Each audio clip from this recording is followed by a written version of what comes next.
आप अपने दाहिने हाथ को कभी नीचे के अंगों का स्पर्श न करें, कभी भी सर पर वस्त्र रख करके जप न करें, बिना माला पूरी हुए किसी से कोई बात न कर बैठे। जैसे आप माला जप कर रहे हैं तो ये ध्यान दीजिए कि दाहिना हाथ आपके कहीं कमर के नीचे के अंगों का स्पर्श तो नहीं किया। अगर किया है तो आप हाथ धोइए रज लगा के और पवित्र होकर फिर माला में हाथ डालिए। अब तो आश्चर्य की बात है, माला भी चल रहा, लोग शंका भी कर रहे खड़े खड़े परिक्रमा में। देखा आपको सत्संग तो मिलता नहीं ना, माला भी चल रहा है और खड़े खड़े लघु शंका भी कर रहे। ऐसा नहीं, ये माला भगवत स्वरूप है। अगर लघु शंका आई है तो वहां लघु शंका करने के लिए सोचो जहां पहले आपको जल मिले, कोई पात्र रखो, उससे जल लो, पवित्र होकर आचमन करके फिर जप करो। अगर लघु शंका करके आपने आचमन नहीं किया, हाथ नहीं धोए, पैर नहीं धोए, तो आप जो जप करोगे उसका प्रभाव आपके हृदय में काम क्रोध को प्रकट कर देगा। ये हम अपनी बात नहीं करें। चित्रकूट में मर्भा गुफा में कुछ दिन रहे तो नीचे मंदाकिनी बहुत सुंदर सुंदर शोभा है चित्रकूट की, बड़ा निर्मल जल है। तो वहां रात्रि में विहरण करते थे चुपचाप एकांत में। तो देखा एक शिला के ऊपर कमर ओढ़े हुए कोई पड़ा है। तो विचार किया कि रात्रि का समय और बीच मंदाकिनी के ऐसे त्रिकोण पत्थर पर लेटना, ये तो बड़ी विचित्र बात है। तो हम इंतजार करते रहे। वो 2 बजे उठे और बाहर मंदाकिनी के आए। फिर हमने प्रणाम किया, देखा बड़ा तेजोमय स्वरूप, जेठ का महीना और मोटा कंबल ओढ़े। आश्चर्य की बात, जब लोग कपड़ा भी नहीं ओढ़ते उस समय कंबल ओढ़े हुए थे। हम प्रणाम किया तो और मुंह घुमा के उधर चले गए। फिर हम दौड़ के गए जैसे किसी को निधि मिले, इतना आनंद का अनुभव हो रहा था। कई बार उनको दौड़ दौड़ के सामने से प्रणाम किया लेकिन कुछ बोले नहीं, पीठ करके खड़े हो गए। फिर पीछे से हमने कहा, महाराज जी हम शाम से आपका इंतजार कर रहे हैं, क्या आप हमसे एक बार भी नहीं बोलेंगे? अगर आप गुरुजन नहीं बोलेंगे तो हम जैसे अधमों का जीवन कैसे भगवत मार्ग में आगे बढ़ेगा? फिर वो मुड़े, उनकी दृष्टि पड़ी, इतना सुख मिला कि अब आपको क्या बताए। बड़ा आनंद का अनुभव हुआ, घबराहट सी एक अंदर हो रही थी, ऐसे सुख का अनुभव हो रहा। प्रणाम करके कहा, 1 मिनट महाराज जी बैठ जाइए, हम आपसे बात करना चाहते। वो बैठ गए कृपा करके। गले में तुलसी की कंठी थी, कोई तिलक नहीं था, एक लंगोटी थी और ऊपर से काला कंबल मोटा ओढ़े हुए थे। तेजोमय स्वरूप था, अस्थिमात्र शरीर था। प्रार्थना की कि महाराज जी आप हमारे कल्याण के लिए कृपा करके कुछ बोल दीजिए। बस अपनी तरफ से बोले थे कि जो तुम्हें गुरु मंत्र मिला है पवित्र अवस्था में उसका जप कीजिए। अगर अपवित्र अवस्था में जप करोगे तो काम वेदना प्रकट हो जाएगी और असहनशीलता आ जाएगी आपके हृदय में। हमने कहा मंत्र जपने पर भी? बोले हाँ, यदि अपवित्र अवस्था में मंत्र जपा जाएगा तो काम वेदना प्रकट हो जाएगी और असहनशीलता आ जाएगी, अर्थात क्रोध प्रकट हो जाएगा। यद्यपि हमने ये बात कहीं पढ़ी नहीं है लेकिन उन महापुरुष के मुख से सुना हुआ वेदों से भी ज्यादा प्रमाणित है, क्योंकि उनका जीवन इतना मंगलमय और पवित्र। जो पूज्य श्री राजेंद्र दास जी के यहाँ तबला बजाते हैं ना, वो युगल किशोर, वो भी उनको भी दर्शन कराए थे, वो भी देखा था उन संत को, उनसे पूछ लेना कितने तेजस्वी और तपस्वी महापुरुष थे। उन्होंने कहा कि यदि आप अपवित्र दिशा में गुरुमंत्र का जप करेंगे तो गुरुमंत्र आपके हृदय में काम वेदना प्रकट कर देगा और असहनशीलता आ जाएगी। इसलिए मंत्र जपने वाले को बहुत सावधान रहना चाहिए, सदैव पवित्र रहना चाहिए। लघु शंका करे तो जल का प्रयोग करे, शौच में जाए तो कमर के नीचे कम से कम स्नान जरूर करे। 2 बार तो पूरा स्नान करे और अगर कई बार जाना पड़े, कोई रोग है तो कमर के नीचे जरूर। और सूती वस्त्र जितने भी धारण किए वो शौच के बाद उनको धोना चाहिए। ऐसे नहीं है कि आप सब कपड़ा पहन के गए, शौच हुए आए। बस कुछ लोग तो यहाँ दर्शन होता है ऐसे रज छूते हैं, ऐसे छू लिया और बस टोटी में ऐसे ऐसा नहीं। कम से कम, जब बिल्कुल कम तो 7 बार बायां हाथ धोइए, फिर उसी बाएं हाथ से रज लेकर हाथ पैर में रज लगाकर धोइए पैर में, फिर दोनों हाथ मिला करके कम से कम 5 बार रज से धोइए। आप सोचेंगे कि ये तो नाली जाम करवा देंगे हमारे बाथरूम की। थोड़ा थोड़ा रज ले लीजिए। पहले अगर साबुन लगाना तो पहले रज के बाद साबुन मत लगाइए, रज परम पवित्र है। जितनी आप पवित्रता का निर्वाह करेंगे उतना ही आपके हृदय में मंत्र प्रकाशित होगा। जिसका शरीर अपवित्र है, मन पवित्र है, तो मंत्र कहां प्रकाशित होगा? इसलिए अपवित्र हाथ से कभी दाहिने हाथ को नीचे के अंगों का स्पर्श नहीं होने देना चाहिए। अगर करिए तो फिर रज लगा के धोइए। और कभी सर पे वस्त्र रख करके मंत्र नहीं जपना चाहिए। मंत्र जपते समय सर खाली होना चाहिए और बिना माला पूरी हुए कोई भी आवश्यक बात हो तो भी नहीं करना चाहिए। यदि आपको बहुत आवश्यक हुआ और आप बोल दिए तो फिर आपको पहले 1-2 बार कीर्तन करना चाहिए, फिर जहां से माला रोका था वहां से नाम जप कीजिए, वहां से मंत्र जप कीजिए। 1-2 बार जो गुरु प्रदत्त नाम है उसका कीर्तन कीजिए, जोर से उच्चारिए। जैसे संन्यास मार्ग वाला है तो प्रणव का उच्चारण करे, अपने वैष्णव जन है, रसिक जन है तो इष्ट का नाम उच्चारण करे, पश्चाताप के रूप में कि हाय माला छोड़ के मुझे बात करनी पड़ी। यदि आप अनावश्यक बोल गए, संसारिक बात बोल गए तो आपके जप का प्रभाव आपके हृदय में नहीं पड़ेगा। माला बिना पूरी हुए यदि आप बीच में बिना आवश्यक की बात बोल गए तो माला का प्रभाव आपके चित्त में नहीं पड़ेगा। इसलिए अपने लोगों के ऊपर कोई प्रभाव नहीं पड़ रहा। माला लिए हो प्रपंच की बात कर रहे हैं, माला लिए हैं दूसरे की निंदा कर रहे हैं, माला लिए हैं संसारिक बातें कर रहे हैं। सावधान, जितने समय जप में बैठो तो सिर्फ जप में हो। अगर आप हर समय जप कर रहे हैं तो आज जब तक माला पूरी ना हो जाए तब तक बात न करें, और बात भी करें तो भागवतिक बात होनी चाहिए, अनावश्यक बेकार की बातें नहीं होनी चाहिए। जब आप अनावश्यक कोई बात कर ले तो नाम कीर्तन करके ही माला प्रारंभ करें। और ध्यान रखें, जब जप पूरा हो जाए तो आचमन करके किससे हिस्से बोले, और जब बात पूरी हो जाए तो आचमन करके फिर जप करें। ये मंत्र जप का विधान है। नाम जप में भी जब तक माला पूरी ना हो तब तक बीच में नहीं बोलना चाहिए। यदि जप करते समय आप अश्लील शब्द बोलेंगे, गंदे शब्द बोलेंगे तो आपका जप हृदय में प्रकाशित नहीं होगा। यदि जप अपवित्र जगह में बैठ के करेंगे तो आपका मंत्र प्रकाशित हृदय में नहीं होगा। वृंदावन धाम में तो सब परम पावन है, कहीं भी बैठ के कर सकते हैं। जप करते समय यदि शौच या लघुशंका लगे तो कभी रोकना नहीं चाहिए। यदि रोकोगे तो शौच और लघुशंका का जप होगा, मंत्र का नहीं। इसलिए माला पूरी करके और पवित्र स्थान पे माला विराजमान करके। कई मालाएं यहाँ मिलती है, बोले माला झोली छूट गई है। जानते हो, जिसका माला खो जाता है उसका आधा जप चला जाता है। जितना आपने जीवन में जप किया, माला गया तो आधा जप जो है आपका उसके पास चला गया जो आपकी माला ले लिया। इसलिए माला को प्राणों से भी प्यारी बचा के रखो। जब आपके हाथ में माला हो तो किसी को प्रणाम मत करो। अगर प्रणाम करने की तत्काल आवश्यकता पड़ी तो माला को ऐसे सर पर रख के दाहिने हाथ से और मस्तक धरती पे रख दो। अगर किसी के चरण स्पर्श कर रहे हैं आप दाहिने हाथ से तो फिर पहले हाथ धोइए तब माला में हाथ डालिए। ऐसे नहीं कि ऐसे माला निकाली, चरण छू लिए, फिर माला में कर लिए, ऐसा नहीं करना चाहिए। माला भगवत स्वरूप है, परम पवित्र है, उसको ऐसे अपवित्र भाव आप किसी के चरण छू के फिर माला में, ऐसा चरण छूने वाले को भी अपराध और छुआने वाले को भी अपराध लगता है। इसलिए सत्संग में कम से कम इतना तो ज्ञान रख लेना चाहिए, आप माला लिए हुए हैं और आप उसी हाथ से चरण छू रहे हैं, उसी हाथ से फिर माला, ऐसा ना कीजिए। अगर किसी को प्रणाम करना है तो पंचांग दूर से प्रणाम कर लो, साष्टांग प्रणाम कर लो, माला को ऐसे सर पे विराजमान कर लो। अगर चरण स्पर्श ही करना है तो माला को गले पे विराजमान करके फिर उनके चरण स्पर्श करो और हाथ धो के फिर माला जप करो, ऐसा करो। जब मंत्र का जप करें तो उसके साथ इष्ट का जरूर चिंतन होना चाहिए। मंत्र का जब कर रहे हो तो इष्ट का चिंतन जरूर होना चाहिए। अपवित्र वस्त्र नहीं होने चाहिए। जब मंत्र जब कर रहा हो गुरु मंत्र तो पवित्र अवस्था में करे। नाम तो अपवित्रा पवित्रो वा सर्वावस्थांग तो विवाह या स्मृत पुंडरी काक्षम स्वाभ्यांतरा शुचि। नाम तो किसी भी अवस्था में आप जप सकते हैं, चाहे पवित्र हो चाहे पवित्र हो, नाम तो परम मंगलमय है। पर नाम के साथ भी ये नियम है कि बिना माला पूरी हुई आप नाम की और बीच में मत बोलिए। नाम के साथ ये नियम है कि नाम जपते हुए कोई अश्लील वचन, कोई गाली। पूज्य बाबा सिवड़िया बाबा जी महाराज कहते हैं जो नाम जप करते हैं माला से और फिर वो गाली देते हैं उनको कभी नाम सिद्ध नहीं होगा। नाम जप करने वाले अगर गाली बकेंगे तो कभी नाम जप सिद्ध नहीं होगा। नाम जप करने वाले गंदी बातें जिह्वा से बोलेंगे, कभी नाम जप सिद्ध नहीं होगा। नाम जप करने वाले मसाला खाएंगे, बीड़ी पिएंगे, सिगरेट पिएंगे, भांग खाएंगे, चिलम पिएंगे, कभी नाम सिद्ध नहीं होगा। ये सब व्यसन छोड़ करके नाम जप करते समय इधर उधर देखना, आसपास थूकना, व्यर्थ के कार्य करना। अब जैसे बैठे हैं पैर हिला रहे हैं, नाम माला चल रहा पैर हिला रहे हैं। हाँ, अगर नाम सुमिरन कर रहे माला से नहीं भी तो तिनका तोड़ रहे हैं, नहीं तो धरती में ऐसे लिख रहे हैं, ऐसे कर रहे हैं। ये सब चंचलता पूर्वक जो क्रियाएं हैं इनका त्याग कर। बैठे बैठे ऐसे तिनका तोड़ते रहते हैं, ऐसे धरती को खरोचते रहते हैं, मुंह में कपड़े चबाते रहते हैं, पैर हिलाते रहते हैं, इधर उधर आंखें करते रहते हैं। ये सब भजन के विघ्न है, ऐसा नहीं करना चाहिए। और जप में बहुत जल्दी जल्दी जिह्वा नहीं चलानी चाहिए।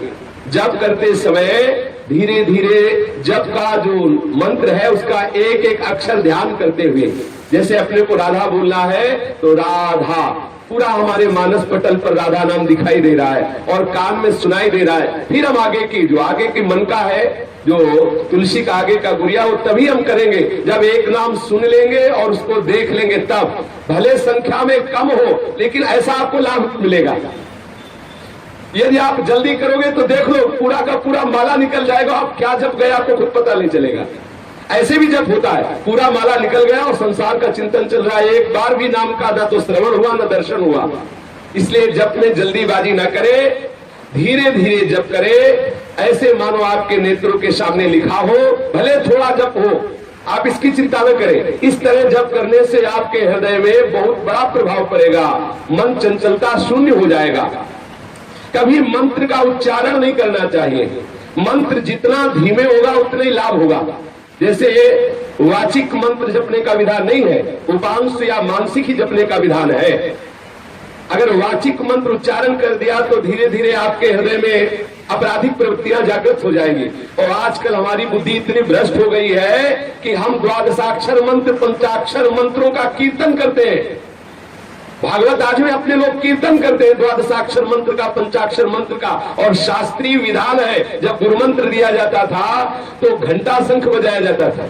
किस लिए? इसीलिए कि मंत्र उच्चारण में सुनाई दे। और गुरु शिष्य दोनों कपड़े से ढक जाते थे। किस लिए? कि कोई ओठ हिलता हुआ अंदाज न लगा पाए कि क्या मंत्र दिया। आज हम उन महागुप्त मंत्रों का कीर्तन करते हैं। गायत्री मंत्र, पंचाक्षर मंत्र, द्वादशाक्षर मंत्र। मंत्र का गान करने से मंत्र जो है अमंगल करता है। मंत्र जितना गुप्त रखा जाता है उतना ही वो प्रभावित होता है। और कीर्तन जितना उच्च स्वर से किया जाता है उतना ही मंगल होता है। वाचिक से 10 गुना उपांशु और उपांशु से 100 गुना मानसिक। अगर मानसिक मंत्र जब होने लगे तो बहुत शीघ्र भगवत अनुराग प्रकट हो जाए। मंत्र का कभी उच्चारण नहीं करना चाहिए, कीर्तन मंत्र का नहीं करना चाहिए, और नाम को कभी धीरे से नहीं बोलना चाहिए। उच्च स्वरस्तम बद सर्वदैव, ऊंचे स्वर से सदैव नाम का कीर्तन करना चाहिए। जब तक जप किया जाए ये बात मन में जरूर रहनी चाहिए कि कोई भी विषय भोग का संकल्प न बनने पावे। बहुत ध्यान देने की बात है। जब आप जप कर रहे हो एकाग्रता पूर्वक तो कोई भी विषय भोग का संकल्प ना बनने पावे। यदि विषय भोग का संकल्प बना तो जप की जो ऊर्जा है वो आपके संकल्प पूर्ति में जाने लगेगी। अगर आप किसी भी विषय भोग का संकल्प करेंगे जप करते हुए तो जप का जो पावर है वो आपको वो विषय भोग प्रदान करेगा। जितनी मात्रा में आप जप कर रहे हैं और उतना आपकी जो सामर्थ्य आई है वो विषय जिसका संकल्प कर रहे हैं भोगने का वो विषय आपको प्राप्त हो जाएगा। लेकिन भगवत प्राप्ति में बाधा खड़ी हो जाएगी। कुछ साधक बड़े हर्षित होते हैं जब उनका संकल्प पूरा होता है। बोले हमने जो सोचा वही हो गया। अरे रो, अपराध हो गया। जो तुम सोचते हो वही हो रहा है। बड़ा घाटा हो रहा है, बड़ा खतरा हो रहा है। रो प्रभु से कि बंद करो ये हमारे मन की बात होना। आप अपने मन की बात करो, मेरे मन की नहीं। सारा भजन मिटिया मेट होता जा रहा है और हम लोग सोचते हम सिद्ध हो गए। अपने लोगों को लगता है हम बड़ा लाभ प्राप्त करें। हम जो सोचते वही हो रहा है, घाटा हो रहा है। हम जो सोचे और वही हो जाए तो तुम्हारे भजन की जो ऊर्जा है वो खर्चा हो रही है, आपके पास कुछ नहीं रह रहा है। यदि आपका संकल्प सिद्ध होने लगे तो बहुत बड़ी हानि हो गई, बड़ा अमंगल हो गया। सदैव इस बात से बचना चाहिए कि भजन के समय कोई संकल्प ना बनने पावे। इसके लिए श्रीधाम वास करते हुए अधिकतर भूमि शयन का अभ्यास किया जाए। भूमि शयन का अभ्यास किया जाए, ज्यादा से ज्यादा ब्रह्मचर्य रहा जाए, अधिक समय तक मौन वृत्ति रहे, या संपूर्ण मौन या विचार मौन। विचार मौन में यह है कि जब कोई आवश्यक बात हो तो बहुत कम शब्दों में विचार पूर्वक उत्तर दे दे और गुरु सेवारत रहा जाए। यदि भजन को पूर्ण करना है तो जिनका दिया हुआ मंत्र है उनकी अधीनता स्वीकार करें, उनकी आज्ञा का पालन करें। गुरु सेवा परायण होकर यदि मंत्र जपा जाए तो बहुत शीघ्र सिद्धि प्राप्त हो जाती है। और गुरु सेवा तज करे ज्ञान, यह है अधर्म यह है सभान, कान नरस्कन मेरा है। जो गुरुदेव की अवहेलना करके सोचे कि अब हमें तो मंत्र मिल ही गया है, अब इनसे जप करके सिद्धि प्राप्त कर लेंगे, बोले अधर्म हो रहा है, बड़ी हानि हो जाएगी, मंत्र सिद्ध नहीं हो पाएगा। तो गुरुदेव की सेवा और 2 काल कम से कम स्नान, 2 बार स्नान, कोई भी पाप कर्म ना बनने पावे सावधानी, नित्य ठाकुर सेवा और नित्य बैठकर परस्पर हरि चर्चा करना और नित्य अपने इष्ट की स्तुति करना। और जो नियम निष्ठा दिया गया है जप का, उसे पूर्ण रूप से निभाना। यदि ऐसा किया जाए तो मंत्र सिद्ध होने लगता है, और मंत्र सिद्ध होने पर भी यदि हमारे हृदय में तनिक भी संत निंदा का भाव आ गया तो सब बराबर हो जाएगा। भक्तन निंदा अति बुरी भूली करे जिन कोए, क्या है कि सुकृत बहु जन्म के छिल में डाले खोए। कितनी बड़ी हानि हो गई। यदि आप मंत्र सिद्धावस्था तक पहुंच रहे हैं तो एक जगह डरते रहे कि किसी वैष्णव की ना तो निंदा सुनेंगे ना करेंगे। यदि वैष्णव निंदा हो गई आपसे तो बहुत जन्मों के किए हुए सुकृत उसी समय नष्ट हो गए, फिर आपको बहुत काल लगेगा उस स्थिति में पहुंचने के लिए। इसलिए सदैव वैष्णव निंदा से बचते हुए ना तो जप करने वाले को पराई स्त्री से संभाषण करना चाहिए, ना किसी पतित से कोई संबंध रखना चाहिए। जिसने अपने व्रत को छोड़ दिया हो, त्याग दिया हो, ऐसे का संग नहीं करना चाहिए। जो नास्तिक है, भगवत आराधन नहीं करता है, उसका कभी संभाषण या किसी भी तरह से संग नहीं करना चाहिए। अपने इष्ट और गुरु के उच्छिष्ट के सिवा किसी का उच्छिष्ट नहीं पाना चाहिए। कभी झूठ नहीं बोलना चाहिए, कभी कुटिलता पूर्वक बोलना, अपने हृदय में जो छुपा के बोलने की आदत है वो बोलना नहीं चाहिए। किसी के अनुष्ठान को देख करके हृदय में ईर्ष्या नहीं करनी चाहिए। कोई बहुत जप अनुष्ठान या भजन कर रहा है, हमारे हृदय में ईर्ष्या नहीं होनी चाहिए। ईर्ष्या होगी तो निंदा जरूर हो जाएगी। अरे क्या जप करते हैं, जप भी करते हैं और वो भी करते हैं, ऐसा करते हैं, निंदा करने की भाव आ जाएगी। जप करने वाले को कभी अपने इष्ट की शपथ नहीं खानी चाहिए। ध्यान देने की बात है, यहाँ छोटी सी छोटी बात में वो ठाकुर जी की कसम को बोले, भगवान कसम कहते हैं, जमुना कसम कहते हैं, गंगा कसम कहते हैं, अपने इष्ट की धाम की कसम। ऐसा कभी नहीं करना चाहिए। जप करने वाले को, सुमिरन करने वाले को, आराधना करने वाले को चाहे प्राण चले जाए, कभी कसम नहीं खानी चाहिए कि हम भगवान की कसम खाते हैं। ऐसा नहीं किया, एक बार बता दिया, नहीं किया, मानो ना मानो तुम्हारी जो मर्जी आवे सो करो। अपने ठाकुर की कसम थोड़ी खानी है, अपने प्राणाराध्य को थोड़ी साक्षी देना है। कभी ऐसा नहीं करना चाहिए। यहाँ मना किया जा रहा है कि जो भगत सुमिरन करता है, भजन करता है, उसे सावधानी रखनी, कभी अपने इष्ट की शपथ नहीं लेनी। अनुष्ठान या भजन शुरू करने पर ये ध्यान रखना है कि मरण सोच में कभी भोजन नहीं पाना है। वो जो तेरही और वो क्या कहते दसवां जो शब्द कहता है, 10वें दिन को क्या कहते हैं इसे शास्त्रीय शब्दों में, दशा, हाँ ऐसा कुछ नहीं, दस, हाँ ऐसे बोलते हैं। कपड़े लिखे तो शब्द नहीं आते हमारे। मरण सोच का अन्न नहीं पाना चाहिए, जरूर ध्यान रखना चाहिए। जब तक वो ब्राह्मण लोग ना पाले तब तक नहीं पाना चाहिए। अब गृहस्थ है तो अपने घर की बात अलग, ठाकुर को भोग लगा के पावे, और दूसरों के, अगर गृहस्थ है अपने घर की बात अलग, दूसरों के यहाँ जाके वो भी तेरह ही करना पावे। और साधु को तो पाना ही नहीं चाहिए। और जनना सोच, जब बालक हो तब जो माताएं अपवित्र दशा में रहती, जब निकल आती है और बालक के सब जात कर्म संस्कार हो जाते हैं, फिर जाकर के वह भले प्रसाद पावे। जनना और मरणा सोच में उनके यहाँ भोजन नहीं करना चाहिए। जिनके यहाँ अपवित्रता हो गई है, सोकर बिना आसन के, चलते हुए झूठे मुंह, या कुछ खाते हुए, या बिना माला को ढके हुए कभी गुरुमंत्र का जप नहीं करना चाहिए। पवित्र अवस्था में अगर आपने कुछ पाया है तो कुल्ला कीजिए, आचमन कीजिए। अगर जप माला है तो झोली के अंदर रखिए। आप अगर जप कर रहे हैं वृंदावन में तो खैर आसन की बात नहीं, क्योंकि आप परम पावन रज है। और जब आप सो के उठे, नाम स्मरण करते हुए पहले पवित्र होइए, फिर मंत्र जप में लगिए। नाम जप कर सकते लेकिन मंत्र जप नहीं कर सकते। बिना माला ढके आप मंत्र जप न, किसी को देखा है माला खुला लेके जप करना, जो उस माला का जप करते हुए आपका दर्शन करेगा उसको जप का प्रभाव प्राप्त होता जाएगा। इसलिए माला ढक के की जाती है। चित्त में कोई भी विषय की व्याकुलता, क्षोभ, भ्रांति, भूख, शरीर में पीड़ा या किसी भी तरह का संकल्प ये हृदय में आ रहा है तो भगवत स्मरण को इतना बढ़ाइए कि भूख का कष्ट मिट जाए, जो भी आपके अंदर अपवित्रताओं का क्लेश हो रहा है वो मिट जाए, जो भी वासना है वो मिट जाए। आप उसका आदर न करके इतना स्मरण तीव्र बढ़ाइए कि सब दब जाए। जूता पहने हुए या पैर फैला के, ऐसे पैर के ऊपर पैर चढ़ा के कभी मंत्र जप नहीं करना चाहिए। जूता पहनकर कभी गुरुमंत्र जप नहीं करना चाहिए। जो इन नियमों का पालन करेगा उसके हृदय में मंत्र प्रकाशित हो जाएगा। और जिसके हृदय में मंत्र प्रकाशित हो गया, अब चाहे वो अपवित्र हो चाहे पवित्र हो चाहे जैसे हो, फिर कोई प्रभाव नहीं पड़ता, क्योंकि वो शरीर की धरा से ऊपर उठ जाता है। जब मंत्र प्रकाशित हो जाता है तो मन बुद्धि चित्त अहंकार सब मंत्रमय हो जाते हैं। जो निरंतर मंत्र जब करने लगता है उसके हृदय की सारी वासनाएं नष्ट हो जाती हैं, और जिस इष्ट का मंत्र है वो धीरे धीरे हृदय में प्रकाशित होने लगता है। जहां इष्ट प्रकाशित हो गया तो मन डूब गया इष्ट की झांकी में। अब कौन चिंता करे इस शरीर की, चाहे हगे पड़ा हो तो भी मंत्र नहीं रुकता, फिर मंत्र होके नहीं रुकता। जब मंत्र प्रकाशित हो जाता है तो हर समय बिना प्रयास के चलता है। अब कोई नियम नहीं, लेकिन जब तक ऐसी सिद्धि नहीं प्राप्त हुई मंत्र की कि अपने आप आठों पैर चल रहा है, तब तक ये सावधानी अपने जीवन में रखनी है। निरंतर भगवत स्मरण करते हुए पवित्रता का जरूर निर्वाह करें।